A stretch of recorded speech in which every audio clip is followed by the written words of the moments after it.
জামাতের এক নেতা একবারে ফাটাই দিল, বিএনপির শেষ করে দিল মনে হচ্ছে। গোলাম পরোয়ার নামে এক নেতা, তিনি আজকে যে ভাষণ দিলেন, জামাতের নেতারা হুজুররা যে এরকম ভাষণও জানে সেটা কিন্তু তিনি প্রমাণ করলেন। জামাতের কোনো নেতা কিন্তু এরকম ভাষণ দেন নাই, বা হুজুররা কিন্তু এরকম জোরে গলায় এরকম মানে স্পষ্ট ভাষী হিসেবে ভাষণ দেন নাই। বাংলাদেশের রাজনীতিতে অনেক সময় দেখা যায় স্পষ্ট ভাষী হিসেবে ভাষণ দিয়েছেন শেখ হাসিনা, তারপরে বিএনপির কয়েকজন নেতা আছে, তারা স্পষ্ট ভাষায় ভাষণ দিয়েছেন। আবার আমলিগের ওবায়দুল কাদের বা বিএনপির মির্জা ফখরুল ইসলাম, এরা কিন্তু অতটা স্পষ্ট ভাষী হিসেবে ভাষণ দিতে পারে নাই। কিন্তু জামাতের এই গোলাম পরোয়ার হুজুর, তিনি যে ভাষণটা দিলেন, বাইরে ভাই একবার ফাটাই দিয়েছে মনে হচ্ছে বিএনপিরে। বিএনপি গত 1 থেকে 1.5 মাস আগে থেকে কিন্তু জামাতের এমন ভাবে পিছনে লাগছে, যেটা মনে হচ্ছে জামাতকে বাংলাদেশে টিকতে দেবে না, এরকম একটা অবস্থা। কেউ কেউ বলছে যে আপনারা কোন কমান্ডারের আন্ডারে যুদ্ধ করেছিলেন, কেউ বলছে আপনারা দেশের জন্য কি করেছেন, আবার কেউ বলছে যে আপনারাই শুধু দেশপ্রেমিক আর বাংলাদেশে কেউ দেশপ্রেমিক নাই। বিভিন্ন ইস্যু নিয়ে কিন্তু জামাতকে মানে দাবিয়ে রাখার চেষ্টা করতেছিল। আর এই কারণেই কিন্তু এই হুজুর এমন ভাষণ দিলেন, মানে কি বলবো, ভাষণটা যারা শুনেছেন তারা বুঝতে পারবেন যে কি স্পষ্ট ছিল, কতটা স্পষ্ট ছিল। তিনি সেখানে সবকিছু পরিষ্কার করেছেন। তিনি বলেছেন 71 নিয়ে আমাদের সঙ্গে যে খেলা হয়েছে, এই খেলা যদি বিএনপিও খেলতে যায় তাহলে কিন্তু বিএনপিও আমলিগের মতন অবস্থা হবে। কারণ আমলিগ আমাদের সঙ্গে এই খেলা খেলতে গিয়ে কিন্তু দেশ থেকে নিশ্চিহ্ন হয়ে গেছে। আমলিগ কিন্তু এখন আর বাংলাদেশে নাই।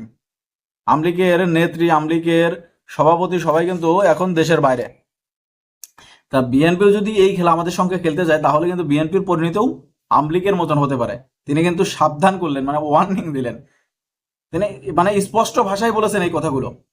কারণ গত কিছুদিন ধরে কিন্তু দুই রাজনৈতিক দল, বাংলাদেশে এখন যে দুই রাজনৈতিক দল মানে নির্বাচনে জেতার জন্য মনিয়া হয়ে উঠেছে, জামাত এবং বিএনপি, দুইজনে কিন্তু দুইজনের বিরুদ্ধে পাল্টা বক্তব্য দিচ্ছেন। এতদিন জামাত চুপ থাকলো, এই হুজুর যেভাবে বক্তব্য দিলেন সেটা বোঝা যাচ্ছে জামাত কতটা ক্ষেপে আছে তাদের উপর। তিনি বলতে চেয়েছেন, তিনি বোঝাতে চেয়েছেন ধর্ম ব্যবসা কাকে বলে।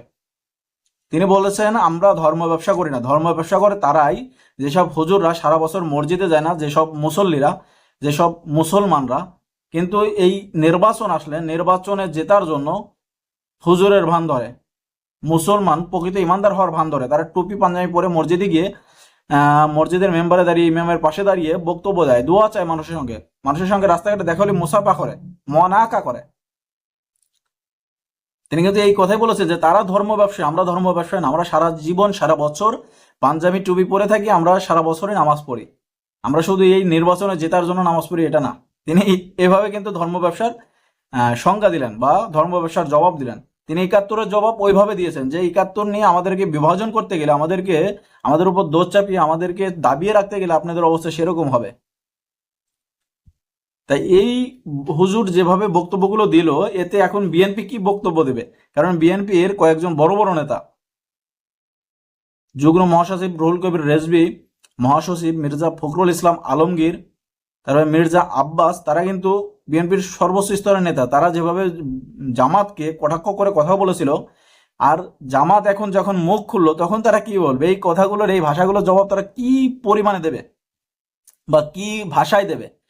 এই নেতা আরো বলেছেন যে আওয়ামী লীগ সরকার চলে যাবার পর দেশে চুরি, রাহাজানি, ডাকাতি আরো বেড়ে গেছে। এটা কারা করতেছে? এটা কারা করতেছে? তাদেরকে সবাই চেনে। তা তাদেরকে মানুষ কখনোই ভালোভাবে নিবে না।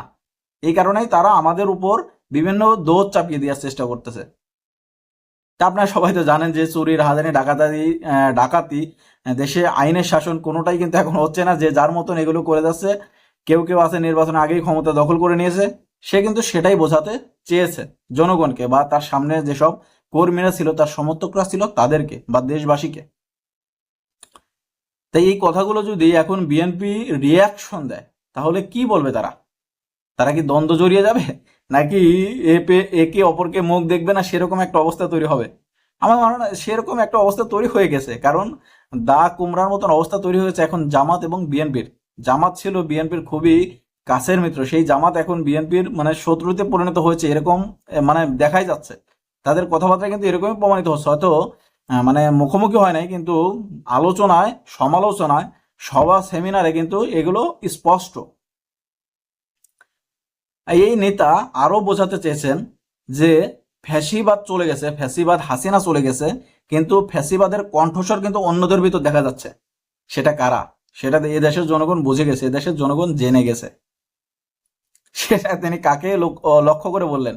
কারণ হাসিনা চলে যাওয়ার পর বড় দল এখন বিএনপি আছে, তিনি বিএনপিকে লক্ষ্য করে বলেছেন। তিনি নাম ধরে না বললেও কিন্তু বিএনপিকেই বলেছেন। তা ফেসিবাদ, বিএনপিকেও তিনি ফেসিবাদের ভিতর ফেলে দিলেন।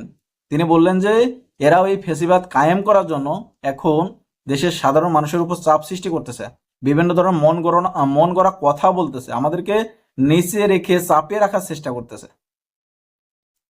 তো এই যদি হয় দেশের রাজনৈতিক একটা অবস্থা, তাহলে সামনে কি অবস্থা করতে বা কি আশা করা যায়, সামনে কি প্রত্যাখ্যান করা যায় বা প্রত্যাশা করা যায়, সামনে কি প্রত্যাশা করা যায়, আমি সেটা বোঝাচ্ছি যে সামনে আমরা কি প্রত্যাশা করতে পারি, কোন দল ক্ষমতায় আসবে আর কোন দল আসলে আমরা ভালো থাকবো, সেটা এখন আসলে আমাদের উপরে নির্ভর করতেছে। কারণ আমরা যাকে সাপোর্ট করবো, আমরা যাকে ভোট দেব, সেই কিন্তু ক্ষমতায় আসবেন এবং সে আসলেই কিন্তু আমরা ভালো থাকবো বা দেশ ভালোভাবে চলবে। তাই এখন আপনারা চিন্তা করেন যে দুই দলের নেতারাই কিন্তু বক্তব্য দিচ্ছে, আপনার যাদের পছন্দ হবে তাদেরকে আপনারা সাপোর্ট করবেন। আর এখানে যেসব সমর্থক আছে বা যেসব নেতাকর্মী ভিডিওটা দেখবেন, তারা অবশ্যই কমেন্ট বক্সে আপনাদের মন্তব্য জানিয়ে যাবেন যে আপনাদের এই বিষয়ে কোনো রিয়াকশন আছে কিনা বা আপনারা কিছু বলতে চান কিনা, দেশের জনগণের উদ্দেশ্যে আপনাদের কোনো ভাষণ আছে কিনা। যদি থাকে সেটা অবশ্যই বলবেন। ভালো লাগলে ভিডিওটি শেয়ার করেন। সবাই ভালো থাকবেন। আল্লাহ হাফেজ।